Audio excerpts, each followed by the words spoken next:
Hello friends, आपका एक बार फिर से स्वागत है आपके अपने official YouTube channel Farman Khan biology and chemistry पर। देखते हैं फ्रेंड्स, आज का हमारा टॉपिक क्या है। आज का हमारा टॉपिक है जीवाणु की संरचना या स्ट्रक्चर ऑफ बैक्टीरिया। इससे पहले आपको पता है हमारा एग्रीकल्चर बायोलॉजी जो आरबीएसई है उसका फिफ्थ लेसन प्लांट पैथोलॉजी चल रहा है, जिसमें हम कवक पढ़ चुके हैं और बैक्टीरिया के कल हमने क्या करा था, संरचना जो थी अपने कह सकते हैं बैक्टीरिया के जो लक्षण थे और जो बैक्टीरिया कोशिका का आकार होता है उसके बारे में उन्होंने पढ़ा कि बैक्टीरिया कोशिका जो होती है चार तरह की मिल सकती है, गोलाकार, छड़ाकार और सर्पिलाकार, और एक आपकी मिल सकती है कोमा आकार की। तो आज हम पढ़ेंगे जीवाणु की संरचना के बारे में। तो चलिए शुरू करते हैं फ्रेंड्स। देखिए, जैसा कि आपको पता है भी जीवाणु क्या होता है। जैसा कि आपको पता है जीवाणु एक कोशिकीय जीव है। जीवाणु क्या होता है? एक कोशिक जीव है। जीवाणु एक कोशिक जीव है। और आपको पता है जीवाणु कौन सी किस तरह का जीव है?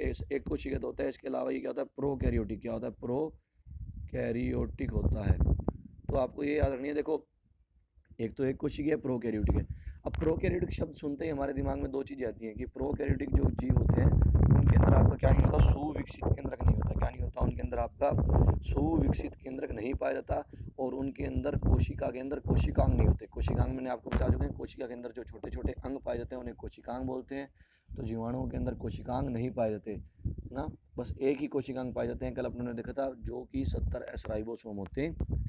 अब देखिए, मैं आपको इनकी कोशिका की संरचना के बारे में बता दूं। देखिए, वैसे तो अपनों ने कल पढ़ा था कि अलग अलग प्रकार की संरचना हो सकती है। कोशिका की गोलाकार हो सकती है, सर्पिलाकार हो सकती है, छड़ा आकार हो सकती है, या फिर क्या बोलते हैं कोमाकार होती है। पर अधिकतर जो आपकी क्या होती है भाई, जीवाणु की संरचना होती है वो कैसी होती है? छड़ाकार। तो देखिए, जीवाणु जो होता है उसकी कोशिका देखिए इस प्रकार से होती है, छड़ के आकार की। ठीक है, मैं आपको यहाँ चित्र बना के दिखा देता हूँ। जीवाणु की जो क्या होता है, जीवाणु का जो बाह्य आवरण होता है वो तीन स्तरों से मिलकर बना होता है। देखिए, जीवाणु का जो बाह्य आवरण होता है वो तीन स्तरों से मिलकर बना होता है। इस तरीके से तीन स्तर होते हैं। ठीक है, ये दो स्तर हो गए। और इसी तरीके से क्या होगा, आपका एक स्तर और होता है। ये देखिए, तीन स्तरों से मिलकर क्या बना होता है? जीवाणु का बाह्य आवरण बना होता है। ठीक है, अब देखिए, ये जो सबसे बाहर की तरफ आपको आवरण दिखाई दे रहा है इसे बोलते हैं बाह्य स्तर। क्या बोलते हैं इसको? बाह्य स्तर। ठीक है ना, ये जो बाहर की तरफ आपको आवरण दिखाई दे रहा है इसको बोलते हैं बाह्य स्तर। ठीक है, अब बाह्य स्तर जो होता है, देखिए कुछ जीव बाह्य स्तर वैसे तो किसका बना होता है? याद रखिएगा, ग्लाइकोकैलिक्स नाम एक पदार्थ होता है। बाह्य जो आपका क्या होता है स्तर, किसका बना होता है? ग्लाइकोकैलिक्स नाम का एक पदार्थ होता है, याद रखिएगा, उसका बना होता है। अब देखिए, कुछ जीवाणुओं में बाह्य स्तर जो होता है वो कठोर पाया जाता है। तो जिन जीवाणुओं में बाह्य स्तर कठोर पाया जाता है, ये वाला बाह्य स्तर, उन जीवाणुओं में इस बाह्य स्तर को क्या बोलते हैं भाई? उन जीवाणुओं में इस बाह्य स्तर को कैप्सूल के नाम से जाना जाता है। ठीक है, जबकि कुछ जीवाणु जो होते हैं उनमें ये बाह्य स्तर क्या होता है? कोमल पाया जाता है या फूला हुआ होता है। ठीक है, उन जीवाणुओं में इस बाह्य स्तर को क्या बोला जाता है? उन जीवाणुओं में इस बाह्य स्तर को बोला जाता है अवपंक परत या स्लाइम लेयर के नाम से जाना जाता है। याद रखिए, दोनों ही जीवाणुओं में बना ये ग्लाइकोकैलिक्स का होगा। ठीक है, अब बाह्य स्तर के अंदर की तरफ ये जो आपको आवरण दिखाई दे रहा है बोलते हैं, इसे बोलते हैं कोशिका भित्ति। तो जीवाणुओं में भी कोशिका भित्ति होती है जो बाह्य स्तर के अंदर की तरफ होती है। ठीक है ना, और कोशिका भित्ति जो होती है जीवाणु की वो अपनों ने कल पढ़ा था पेप्टिडोग्लाइकोन या म्यूरिन की बनी होती है। ठीक है ना, ये आपको बात याद रखनी है। और ये कोशिका भित्ति क्या करती है? सुरक्षा का कार्य करती है।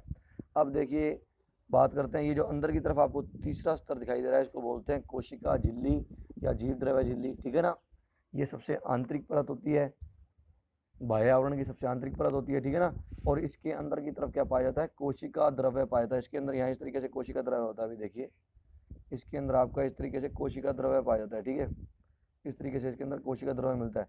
और उस कोशिका द्रव्य में क्या पाया जाता है? अविकसित केंद्रक पाया जाता है। क्या पाया जाता है? अविकसित केंद्रक तो होगा भाई इनमें, पर सुविकसित नहीं होता भाई। ठीक है ना, अविकसित है ना, या अपूर्ण विकसित प्रकार का इनमें केंद्रक पाया जाता है। तो देखिए, इस प्रकार से इसके अंदर यहाँ कोशिका द्रव्य होगा। अब कोशिका द्रव्य में यहाँ पे क्या पाया जाता है? इस तरीके से देखना, इस तरीके से इनमें क्या पाया जाता है? यहाँ पे अनुवांशिक पदार्थ पाया जाता है। ठीक है ना, इस अनुवांशिक पदार्थ को क्या बोलते हैं भाई? याद रखिएगा, इस अनुवांशिक पदार्थ को क्या बोलते हैं? जीनोम बोला जाता है। क्या बोला जाता है? जीनोम बोलते हैं, या न्यूक्लियोइड बोला जाता है, या केंद्र काव बोला जाता है। ठीक है ना, जीनोम बोला जाता है, या फिर क्या बोला, सॉरी, जीनोफोर बोला जाता है। जीनोफोर बोलते हैं भाई, जीनोम नहीं बोलते, जीनोफोर बोलते हैं, केंद्र काव बोलते हैं, या न्यूक्लियोइड बोलते हैं। इसको याद रखनी है आपको बात। ठीक है, न्यूक्लियोइड, जीनोफोर या फिर केंद्र काव के नाम से जाना जाता है। यही केंद्रक होता है भाई। जीवाणुओं के अंदर ये ही केंद्रक होता है, ठीक है ना। अब यहाँ पर क्या होता है जीवाणु में, मैंने बताया था एक ये ये तो मुख्य या मुख्य डीएनए होता है, आनुवांशिक डीएनए जो होता है। अब इस मुख्य या आनुवांशिक डीएनए के अलावा मैंने एक बताया था गोल या वर्ताकार डीएनए भी जीवाणु कोशिकाओं में पाया जाता है। देखो ये रहा, इसे प्लाज्मिड कहते हैं, इसे क्या बोलते हैं, प्लाज्मिड। और इसके बारे में हमने कल पढ़ा था कि ये जीवाणु की वृद्धि के लिए आवश्यक नहीं होता, चाहे जीवाणु के शरीर में हो चाहे ना हो, जीवाणु को कोई फर्क नहीं पड़ता। तो उम्मीद आपको इतनी चीज़ समझ में आ गई होगी। अब अपने पढ़ते हैं, देखिए ये ध्यान से देखिएगा चित्र, साथ साथ में आपको किताब में जो चित्र बनाया हुआ है उसके बारे में भी दिखा देता हूँ। देखिए वो चित्र आपके थोड़ा सा कहाँ दे रखा है, अभी ये ऊपर दे रखा है, देखिए ये रहा, ये यहाँ दे रखा है चित्र। इस पर अभी अपने आते हैं, पहले अपने क्या करते हैं, पढ़ लेते हैं। देखिए ये देखें, जीवाणु कोशिका, देखना जीवाणु कोशिका एक कठोर भित्ति द्वारा घिरी रहती है। देखना जीवाणु कोशिका जो होती है, मान लो ये 3 स्तर होते हैं, ये देखो इस तरीके से, ये दूसरे नंबर वाली क्या होती है, कोशिका भित्ति। तो देखना क्या होता है, जीवाणु कोशिका एक कठोर भित्ति द्वारा घिरी रहती है, ठीक है ना। कोशिका भित्ति के बाहर एक पतली श्लेष्मा की परत होती है। जब यह परत फूल कर एक निश्चित श्लेष्म में आवरण बना लेती है तब इसे क्या बोलते हैं, कैप्सूल बोलते हैं। और कुछ जीवाणु कोशिकाओं में इसकी सतह पर क्या होते हैं, याद रखनी है भाई, ठीक है। आपको मैंने बता दिया कि ये जो क्या होता है आपके बाहर की तरफ जो होता है ये आवरण मिलता है, इसे क्या बोलते हैं, ये जो क्या होता है बाहर की तरफ आवरण होता है, ये क्या होता है, बाह्य परत होती है। बाह्य परत जो होती है किसकी बनी होती है, ग्लाइकोकैलिक्स की बनी होती है, ठीक है। कुछ जीवाणुओं में ये बाह्य परत तो क्या होती है, कठोर होती है, ठीक है ना, और एक निश्चित संरचना में व्यवस्थित होती है, तब इसे कैप्सूल बोलते हैं। और कुछ जीवाणुओं में ये क्या होती है, फूली सी होती है, ठीक है ना, और इसकी संरचना अनिश्चित सी होती है, तो क्या बोलते हैं, तब इसे अवपंक परत या स्लाइम लेयर के नाम से जाना जाता है। मैंने आपको बिल्कुल आसान भाषा में लिखा बता दिया, किताब में थोड़ा सा हार्ड लैंग्वेज में लिखा हुआ है, तो जो मैं बता रहा हूँ आप नोट करते रहिए साथ साथ, ठीक है। अब देखिए, अब कुछ जीवाणुओं में क्या होता है, देखिए कुछ जीवाणुओं में कोशिका की सतह पर छोटे छोटे क्या मिलती हैं, बाल सदस्य संरचनाएं पाई जाती हैं, जिन्हें पाइलाई बोलते हैं। जैसे मैं बताया तो मान लीजिए ये आपका जीवाणु है, ये आपका जीवाणु है, ठीक है। तो जीवाणु की जो क्या होती है, कोशिका की सतह होती है, इस पर इस प्रकार से क्या होती है, सूक्ष्म बाल के समान संरचनाएं मिलती हैं, इस प्रकार से बाल के समान, ये जो सूक्ष्म बाल के समान संरचनाएं मिलती हैं इनको पाइलाई बोलते हैं। और ये जो पाइलाई होती है आपकी पाइलिन प्रोटीन की बनी होती है। किसकी प्रोटीन की बनी होती है, पाइलिन प्रोटीन की बनी होती है, याद रखना। यह तरल माध्यमों एवं संयुग्मन के समय कोशिकाओं को चिपकने में क्या करती है, सहायता करती है। याद रखें भाई, जहाँ कोई तरल माध्यम होता है तो उस पर जीवाणु कोशिकाओं में को ये पाइलाई जो होती है उस तरल माध्यम पर चिपकने में मदद करती है। और संयुग्मन क्या होता है भाई, याद रखिएगा आप, जनन करने का तरीका होता है। संयुग्मन क्या होता है, जनन करने का एक तरीका होता है जीवाणु का। तो संयुग्मन जो होता है उसके दौरान ये क्या करती है, दो जीवाणुओं को पाइलाई जो होती है आपस में जोड़ने में क्या करती है, मदद करती है, ठीक है ना। तरल माध्यम में भी चिपकने में मदद करेगी, और जनन के समय मतलब संयुग्मन के समय दो जीवाणुओं को आपस में जुड़ने में भी ये क्या करती है, मदद करती है। अब देखना, जीवाणु कोशिकाओं में जीनोम गुणसूत्र के रूप में नहीं होता अभी, ठीक है ना, लेकिन इनका इनका क्या था, प्रतिनिधित्व एक वर्ताकार लंबे डीएनए अणु द्वारा किया जाता है, जिसे न्यूक्लियोइड या जीनोफोर बोलते हैं। अभी मैंने बताया था इनके अंदर जो मुख्य डीएनए होता है उसे क्या बोलते हैं, या जो अनुवांशिक डीएनए होता है उसे न्यूक्लियोइड या जीनोफोर बोलते हैं, या हिंदी में केंद्र का बोलते हैं, ठीक है ना। और इनमें क्या होता है, जीवाणु कोशिका में मीजोजोम पाया जाता है। अभी मैंने बताया था, देखो जीवाणु कोशिका में अंदर की तरफ से त्रिस्तरीय संरचना पाई जाती है, इस तरीके से त्रिस्तरीय संरचना पाई जाती है, इसे मीजोजोम बोलते हैं।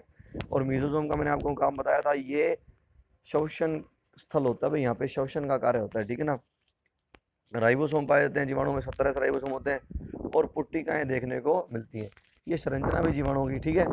अब मैं आपको इसकी संरचना एक बार यहाँ दिखा देता हूँ ताकि आप समझ जाएं। देखिए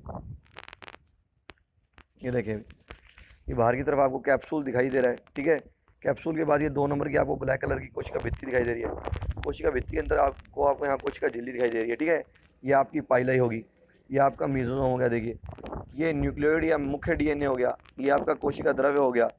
मुख्य डीएनए के अलावा ये वर्ताकार डीएनए से प्लाज्मिड बोल दिया, ये आपका आरएनए भी होता है अभी, ये आपके 17 राइबोसोम है, ये कुछ कणिकाएं उपस्थित होती हैं जीवाणु कोशिकाओं में, ठीक है ना। और ये आपकी कशाभिका है। कशाभिका के बारे में बता दूं, जीवाणु कोशिका में क्या पाई जाती है अभी, कशाभिकाएं पाई जाती हैं। इस तरीके से कशाभिकाएं होती हैं, इस तरीके से सूक्ष्म बाल के समान संरचनाएं होती हैं, क्या होती हैं, सूक्ष्म बाल के समान संरचनाएं, ये क्या करती हैं, जीवाणु कोशिकाओं को मदद करती हैं। क्या करती हैं, जीवाणु कोशिकाओं को गति में सहायता प्रदान करवाती है। ठीक है, अब देखिए, अब क्या करते हैं अपने, मैं अब आपको क्या करते हैं, जीवाणु कोशिकाओं में कुछ मुख्य अंग होते हैं उनके बारे में बता देता हूँ। जैसे मुख्य अंग जो अपने ने ऊपर देखे वही देख लेते हैं। अभी कशाभिका के बारे में बात कर लेते हैं। किसके बारे में बात कर लेते हैं, कशाभिका। तो देखिए कशाभिका मैंने आपको बता दी, कई जीवाणु, देखो ये बात नहीं है कि कशाभिका हर जीवाणुओं में, जिन जीवाणुओं में कशाभिका होगी उन्हें कशाभिक जीवाणु बोलते हैं, और जिन जीवाणुओं में कशाभिका नहीं होती उन्हें क्या बोलते हैं, अकशाभिक जीवाणु। और कशाभिक मैंने आपको बताई दी, कई जीवाणु जो होते हैं गतिशील होते हैं, और गतिशील होने का उनका कारण क्या होता है कि उनके पास कशाभिका होती है। कशाभिका जो होती है जीवाणु को गति करने में सहायता करती है। यह गति कोशिका का पर उपस्थित महीन तंतु के समान संरचना की वजह से प्राप्त होती है, जिसे कशाभिका बोलते हैं। और याद रखें, जो कशाभिका होती है वो फ्लैजिलेन नामक प्रोटीन की बनी होती है। ठीक है ना। अब आपका जीवाणुओं का वर्गीकरण किया गया है। देख, कुछ जीवाणुओं में कशाभिका अनुपस्थित होती है और कुछ में उपस्थित होती है। तो कशाभिका की उपस्थिति के आधार पर आपके जीवाणुओं को बांट दिया। देखो मैं आपको सीधा सीधा बता देता हूँ, एकल कशाभिक क्या होते हैं भाई, मतलब कशाभिका होगी जीवाणु पर और सिर्फ एक ही साइड में होगी और एक ही होगी। मतलब ये आपका जीवाणु है, देखिएगा एकल कशाभिक जीवाणु क्या होते हैं, ये देखिए ये आपकी क्या है, अभी मान लीजिए जीवाणु है, जीवाणु की ये अलग अलग सतह है, जैसे एक सतह ये, एक सतह ये, एक सतह ये है। किसी भी एक सतह पर एक कशाभिका होती हो जब जीवाणु में, तो उस कंडीशन को बोला जाता है एकल कशाभिक। ये देखिए एकल कशाभिक का आपको चित्र दिखा रखा है।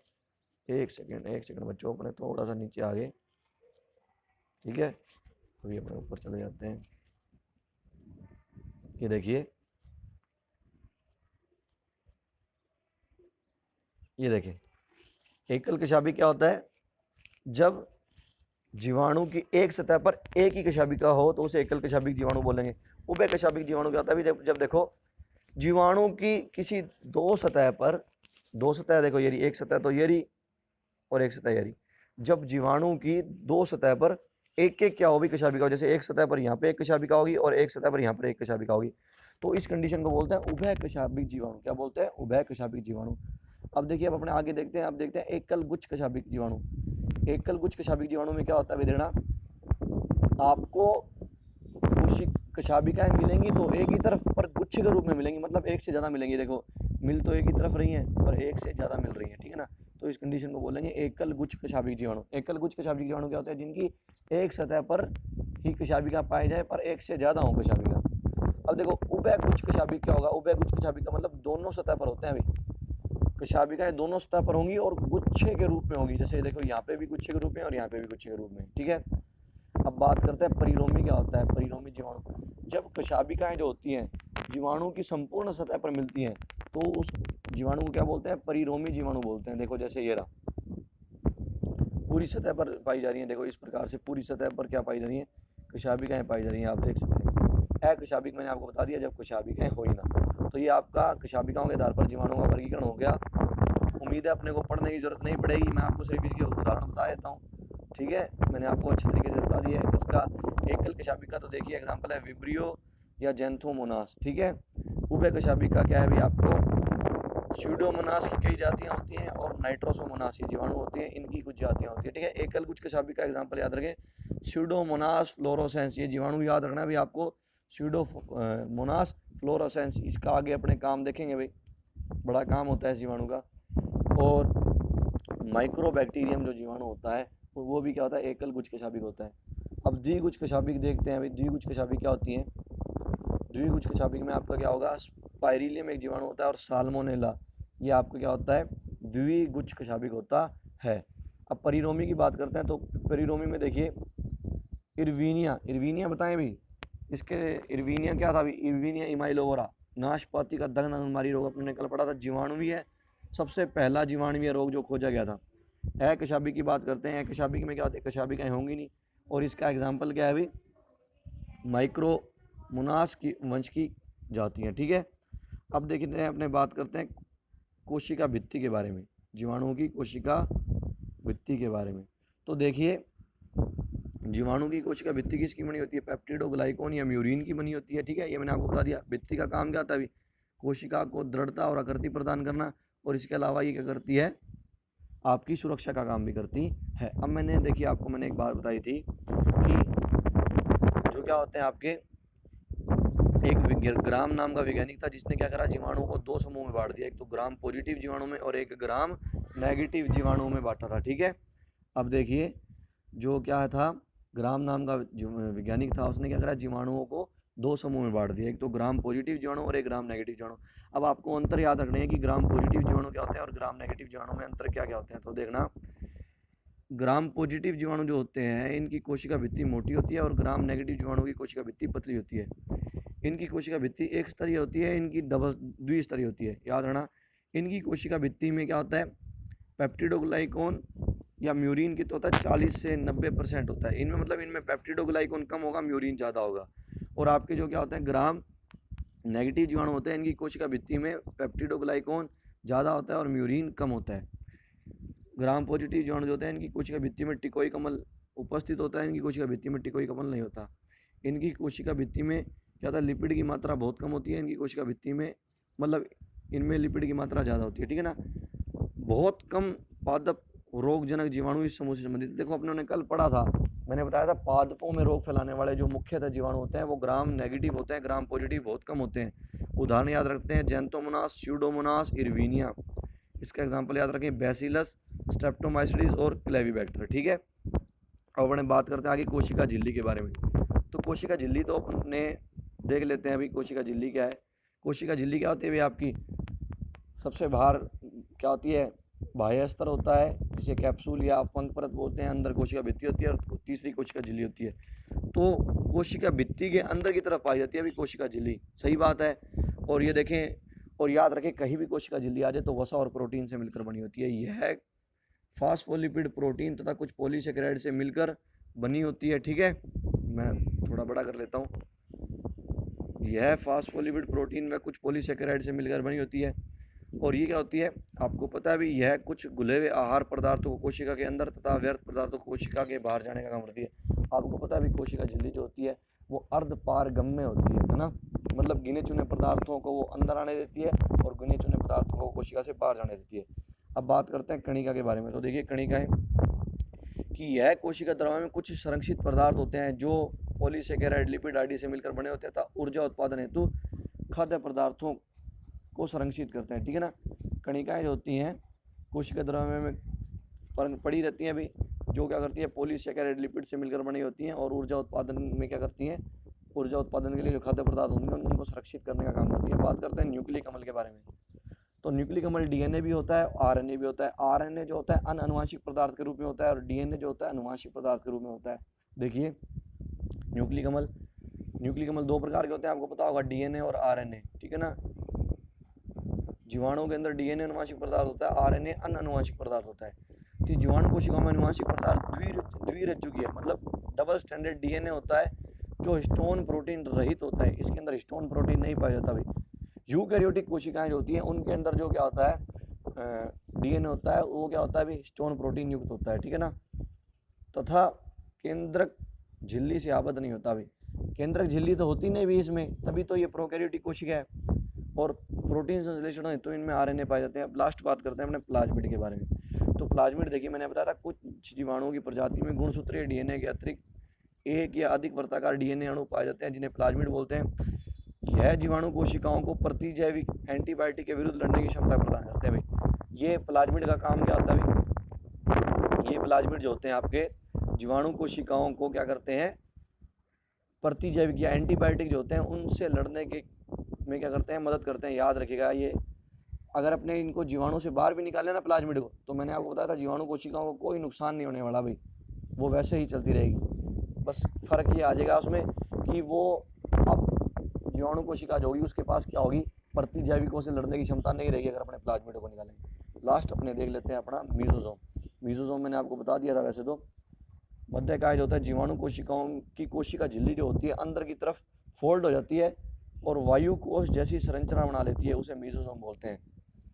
देखिए इस प्रकार से आपकी जो क्या होती है, जीवाणु कोशिका की कोशिका झिल्ली जो होती है इस प्रकार से अंदर की तरफ फोल्ड हो जाती है और इस प्रकार से एक कोश की जैसी संरचना बना लेती है, वायु कोश की जैसी संरचना। इस संरचना को क्या बोलते हैं, मीजोजोम। और मीजोजोम मैंने आपको बताया था, ये जीवाणु कोशिकाओं में श्वसन का स्थल होता है, माइटोकॉन्ड्रिया की तरह काम करता है और यहाँ पर क्या होता है, ऊर्जा का उत्पादन होता है। अब देखिए साथ ही क्या करता है, कोशिका विभाजन के समय पट निर्माण और डीएनए के रेप्लिकेशन में भी मदद करता है। भाई ये याद रखना है, डीएनए के रेप्लिकेशन में मदद करता है। और जब कोशिका का विभाजन होता है तो उस समय कोशिका के अंदर पट्ट जो बनते हैं उस पट्ट के निर्माण में भी सहायता करता है। तो फ्रेंड्स ये थी हमारी आज की वीडियो, जिसमें हमने जीवाणु की क्या पढ़ी, संरचना पढ़ी और जीवाणु में पाए जाने वाले मुख्य अंगों के बारे में पढ़ा। उम्मीद है इसमें आपको सारी चीज़ें समझ में आ गई होंगी। अगर आपको कोई भी चीज़ समझ में नहीं आई तो आप मुझे कमेंट बॉक्स में कमेंट कर सकते हैं, या मेरा नंबर है ये, इस नंबर पर आप मेरे को क्या कर सकते हैं, कॉल कर सकते हैं, ठीक है, और मुझसे डाउट पूछ सकते हैं। तो मिलते हैं नेक्स्ट वीडियो में, तब तक के लिए टाटा, गुड बाय।